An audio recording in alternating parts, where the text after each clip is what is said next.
So I was waiting to update you guys with some really good news. And I had it and I lost it. And now it's taken me a bit to what can you do when you live in a shoe, move to a high-rise boot?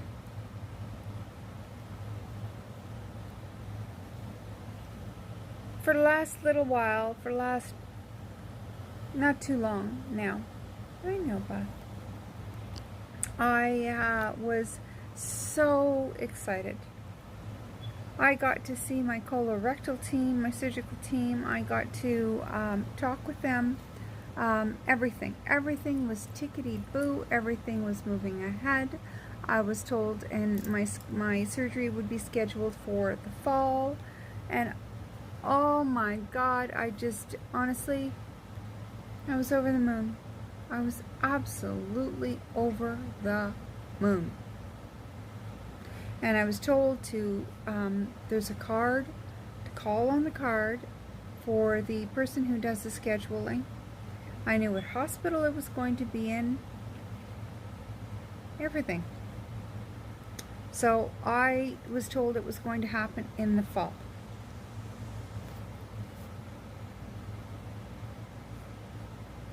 When I spoke with the scheduler last week, she told me that she needed to talk to the head of the team because she had to make some clarifications. She was the one that did all of the booking for surgeries, and it wasn't jiving with her. So she didn't know how he would say something like that. So she said, call me back and we'll clear this up and everything. And I said, great, no problem. So she called yesterday and we spoke, and she seemed quite jovial, quite cheerful, and gave me no indication of what was to come.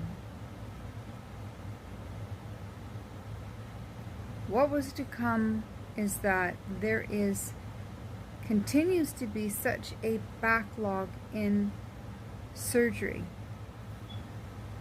Now there's an influx coming of colorectal surgeries that they need to do before they even attempt or think about touching me.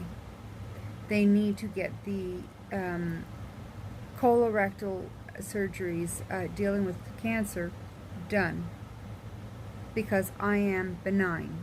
And so they need to get those done first, regardless of what's happening with me, which is,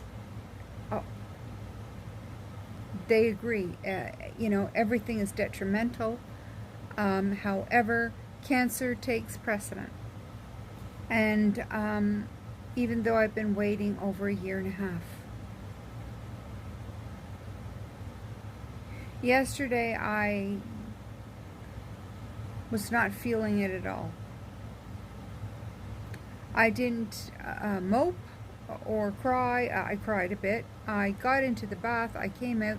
I did Misty, and I got into my car, and I went and I did some stuff in my car, and then I just needed to get the hell out of here because I couldn't. You'll understand why when I tell you in a second.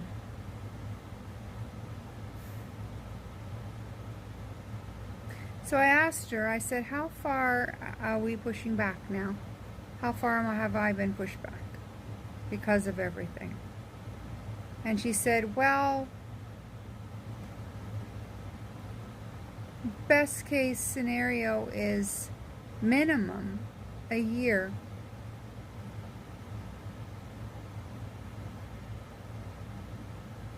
I said, a year? She said, no, that's best case. A year and a half, 2 years maximum, maybe. I said, what? I said, you're talking a year and a half, 2 years?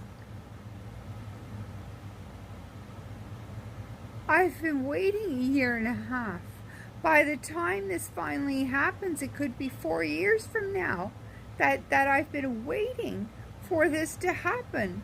This is absolutely believable. Where the hell is our medical system? What is happening with our medical in this country? It sucks shit. It absolutely sucks shit.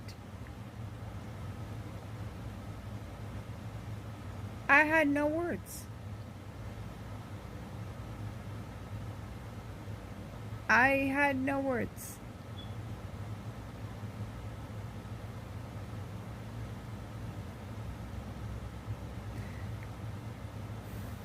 I had no words.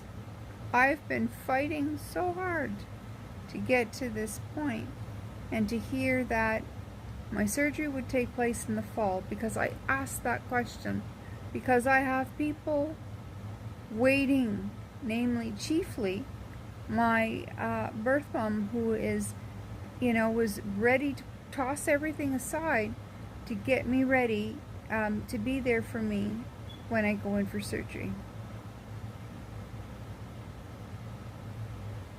And so I asked the question, when? And it was said the fall. But to phone the scheduler to find out when in the fall.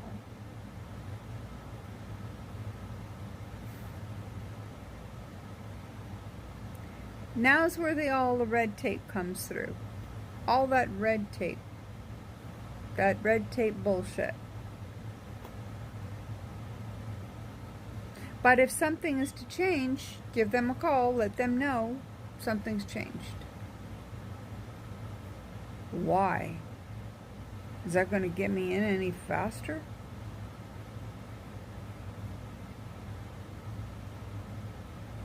Seriously.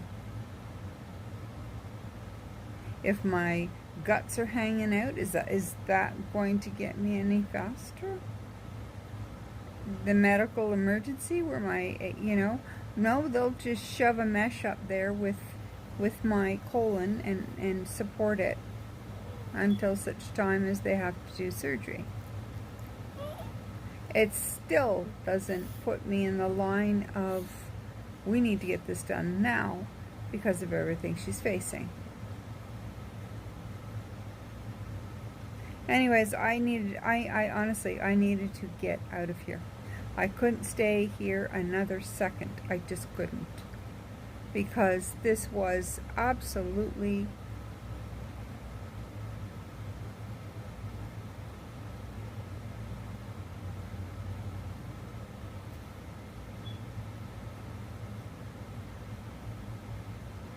so I'm moving forward.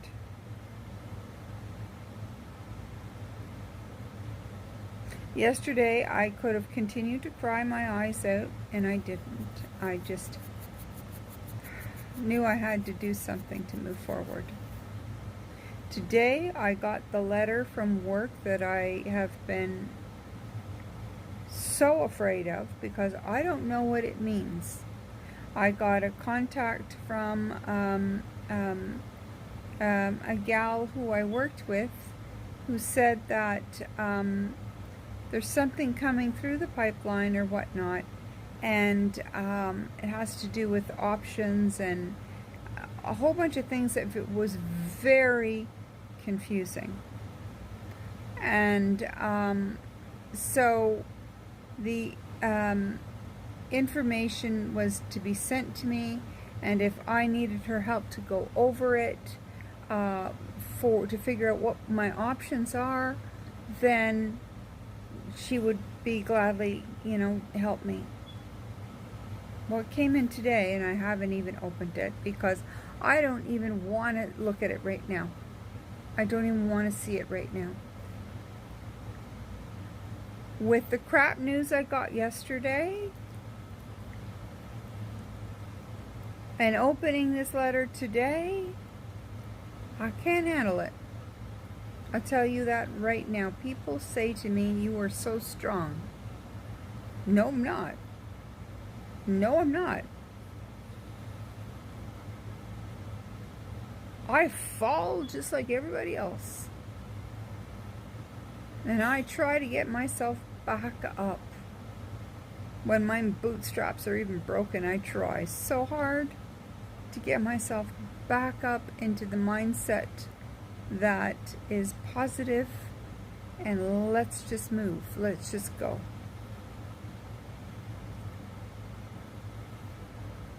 What a shock. And I don't want to open up this letter and get shock number 2. Not at this very moment. I don't think my body could handle this right now. I don't think so, and I know I've got to open it tomorrow. I know. It's Saturday. I know I've got to open it.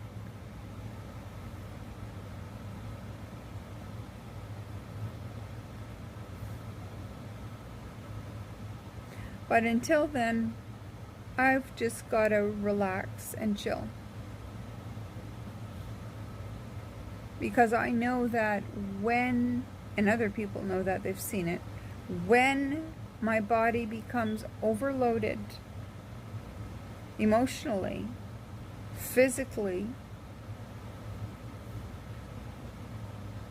it goes super fast. And when it goes, sometimes I can't stop it. I can't stop it. It's gone so fast, so far, I can't stop it. And I end up in the hospital. And they try to help me.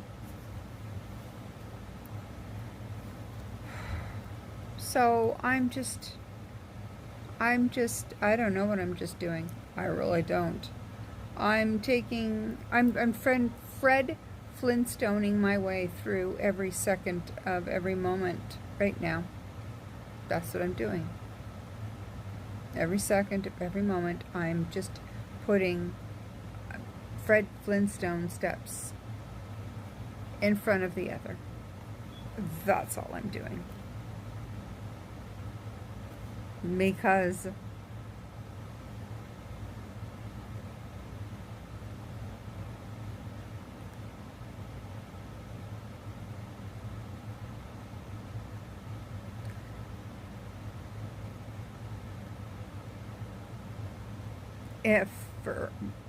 if I sit back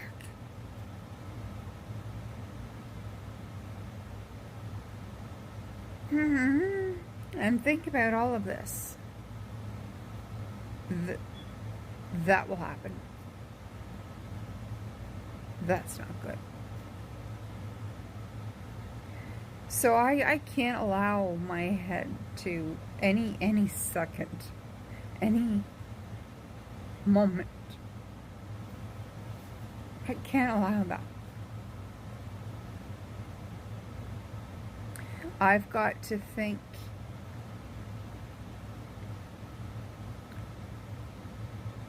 that I'll have the strength, that it's going to be okay.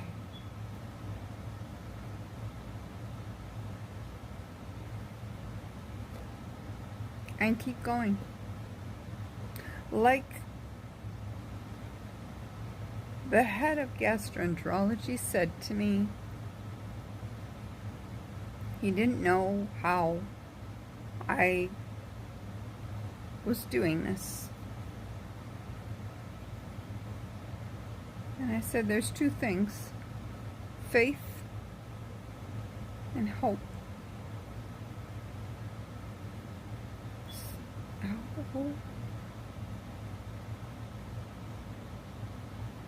So I'm going to have faith that this has happened for whatever reason, I don't know. This happened. And I'm going to have hope that when God closed that door, like a good friend, his brother in the 999 said, all of those windows are going to be open. That's where I gotta think. Same as that letter, whatever is in that letter.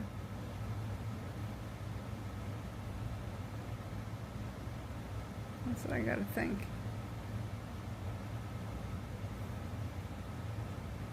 They say it comes in triplets.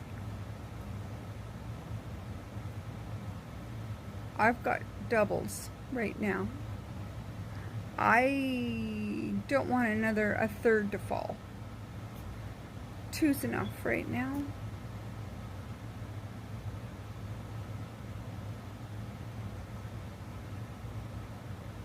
And this kind of stuff exhausts me.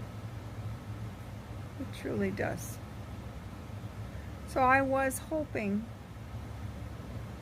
and praying that I was going to have a date for you. That's what I was praying for so much. That I was going to have a date.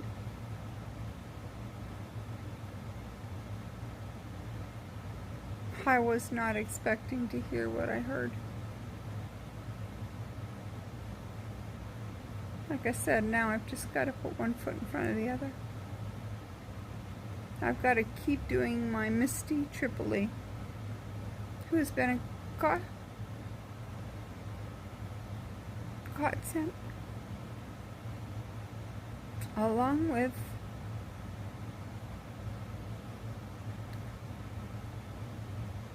I could almost didn't swallow that.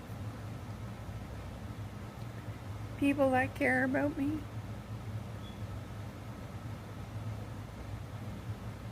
And just focus on that.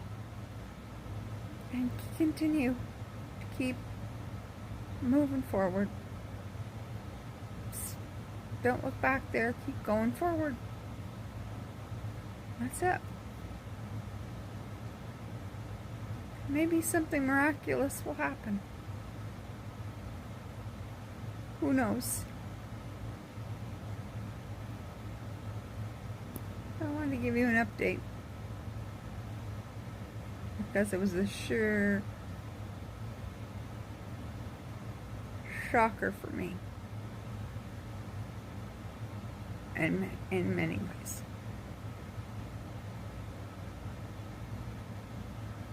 Peace, love.